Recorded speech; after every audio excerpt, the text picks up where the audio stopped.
Hey, what's up guys? I've been looking forward to making this video. Here's the Samsung Galaxy Note 9, Samsung's latest smartphone, and in this video I'm going to go ahead and pit it against Apple's almost 1-year-old iPhone 10 in an ultimate speed comparison showdown. So the example I have is the North American one, the Snapdragon 845 chip versus Apple's A11, the legendary A-series processor. So what's new for the Galaxy Note 9? On the surface, not much has changed. The bezels have actually gotten a little bit thicker. The display is brighter and called by DisplayMate the actual best display in the world right now. In the back, you've got a colored glass. There is a much larger battery on the inside, revamped stylus, but most of the changes you're going to find are on the inside, and that's exactly what this test is for.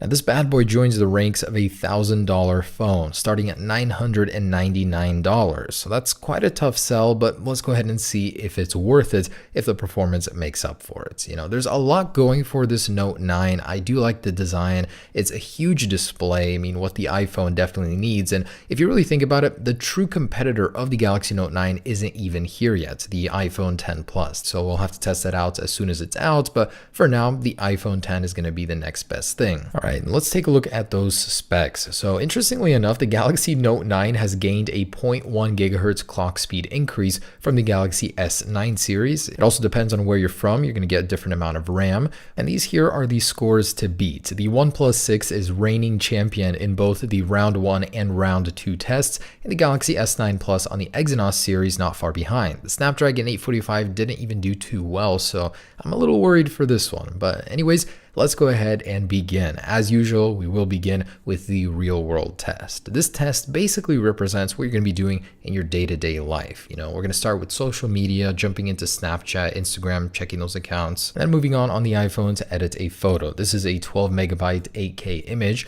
so the export time was surprisingly fast. The Note 9 just doing that right now. Then moving on to some gaming in Minecraft on the iPhone 10. Loads also quite fast, very well optimized for it. And as you can see, this app is not prepared for the Note 9 screen size, so this basically tells me that many of the apps I'm testing haven't been fully optimized for this new device, and I just want you guys to be aware of that. The times may change in the future as the apps are optimized, and I'll have to run this, of course, with the new iPhone 10 Plus. That'll be more of a fair fight, I think.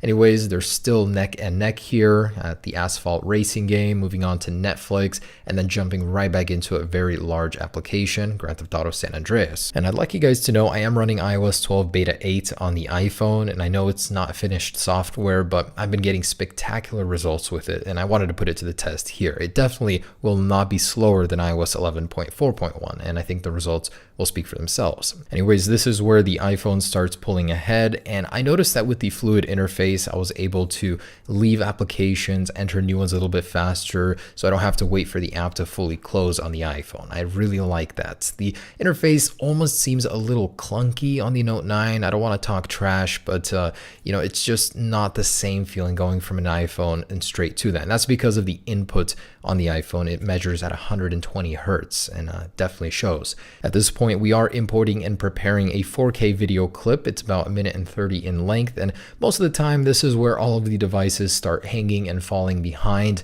and it really depends on the processor's optimization of 4K video, and the iPhones have always excelled at this. The A series is definitely great for encoding. For video editing, not that you do much of that on your phone, but anyways, very intensive thing to do, and the iPhone is already saving the video while the Note 9 is still preparing it. Anyways, gonna fast forward this part, nothing really to see. So the iPhone, of course, finishes first, and that's a round 1 time of 2 minutes and 26 seconds. And this is where it gets interesting. iOS 12 certainly was different in how it handled the background applications. I noticed that a lot of these smaller apps were still open in the background, even Minecraft was, but the more heavy and intensive games and stuff were closed. So iOS, I think, does a much better job now of prioritizing apps in the background, especially when you're doing something very heavy like editing a video. So it was able to keep a lot of these smaller applications open, and everything past Netflix was open. So the memory handling handling on that 3 gigabytes of RAM is really, really great. And this is where I was a little confused by the Note 9. With that 6 gigabytes of RAM, did it really need to close the applications that it did? So there were several applications that it shut down in the background to prioritize that video editing, and that dragged on its round 2 score. I'm surprised because I haven't seen this behavior before on a Note series, and the Note 9 is the first one that actually closed apps in the background. The round 1 time wasn't as great as the iPhone 10s, but it did beat the Snapdragon 845 in the Galaxy S9 Plus, which was 3 minutes and 4 seconds. So maybe that extra 0.1 clock speed did help there. Round 2, not too shabby, 42 seconds. It still did beat the iPhone 10, but the iPhone 10's old one was around 54 seconds, so an improvement there as well. And with an old time of 234, iOS 12 definitely did contribute to a faster iPhone 10. All right, so let's get into the more detailed comparisons here. We're going to start with the usual, and that's a startup test. So Android 8.1.0 versus iOS 12 beta 8 at the moment. There we go. 3, 2, 1. And hopefully time that pretty correctly. And this has a delayed app logo, not right away like this guy. But Samsung Galaxy Note 9. Honestly, didn't notice that much difference. There's a couple subtleties here and there on the body versus the 9. So, oh, wow, there it is. So it looks like the iPhone 10 without that screen was the clear winner. All right, let's go ahead and do some app launching. We want to make sure everything is cleared out. Apple made it a little bit easier to do that now on iOS 12 beta 8. And there we go. Still want to clear all button though. Okay, so let's start with the usual Snapchat 1, 2. And looks like the iPhone was slightly faster here. Instagram 1, 2.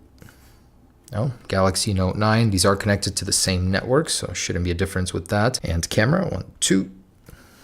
All right, so about the same there. Maps. Galaxy Note 9 in its home environment. Photoshop Express 1, 2. A little bit of a delay while opening. Okay, well, let's go back into the last project and export the very same 8K image here. So 1, 2. The iPhone did handle that. Actually, I'd say a couple times faster. Minecraft. This one has still a very long hang before opening, but is ready to go ahead and play before this guy. So there's that. Going to Asphalt 8, 1, 2. Pretty large application. And looks like it's ready on the Note 9 faster. Wow, considerably faster. Okay, going into Netflix, web-based. And on the Note 9 faster. Looks like most apps are opening on this guy a little bit faster. And YouTube. So there it is, again faster on the Note 9. A little amazed here. This one seems to launch all web-based applications faster and the larger ones as well. And on their native browsers, a couple websites, Samsung.com first, 1, 2. And of course the Galaxy Note 9 takes that one first. Don't know why that one's taking so long. Let's try Apple. Okay, and 1, 2. And of course the iPhone has to load that one a little bit faster. Here we go, 1, 2. And loads faster on the iPhone, actually. That one showed up with the content faster. Cool, so looks pretty even there. All right, time for the benchmarks. So here on Geekbench 4, I'm gonna get an accurate representation of these devices. Now I do have the 6 gigabyte version of the Galaxy Note 8, so theoretically these could possibly be pushed even further, the scores you're about to see. And here are those scores. Come to think of it, not much higher than the old one, but still a definite improvement. And of course the iPhone 10 has the edge on this guy. They're limited by Qualcomm's advancements with their Snapdragon processors. Now the next generation iPhone, the true competitor to the Galaxy Note 9, I think, man, that one is gonna be insane, the Geekbench score. Just hope Apple shortens the animations, makes it even faster feeling, and that way it'll crush it in the actual speed test in the future. And running that speed test for my Wi-Fi at home definitely checks out why all the web-based applications were able to load faster. Oh wow, okay, I spoke too soon. It's the LTE that's limited, not the Wi-Fi on the iPhone, so even more capable here. 536 megabit download speed. I wonder why the web-based apps load so slow on it compared to the Note 9 then. Oh my goodness, what a monster. 279,000 when considering all aspects of this device. The memory, the GPU, the CPU, user interface. The iPhone, on the other hand, wow, a paltry 131,000. So these results have me a little mystified. You know, it did better than the Note 8, but I expected it to do a lot better considering it has, you know, a monstrous amount of RAM. So yeah, as I said, the real test is going to be between the iPhone 10 Plus, or whatever it will be called, the larger 6.5-inch one, and this guy. So let's do those biometrics with the screen off. I'm going to go ahead and tap both. Oh, what? The iPhone's was faster. Wow, okay, let's try that again. 1, 2. Okay, that time it was equal. And a third time. 1, 2. Yeah, just about equal. So Face ID and the iris scanning plus facial unlock is on about the same level. And the totally unfair fight between Face ID and a fingerprint sensor. Here we go in 3, 2, 1. Yeah, like 3 times as fast. Here we go once again. 1, 2, 3. No comparison here. So the fingerprint sensor, very secure and way faster than Apple's version.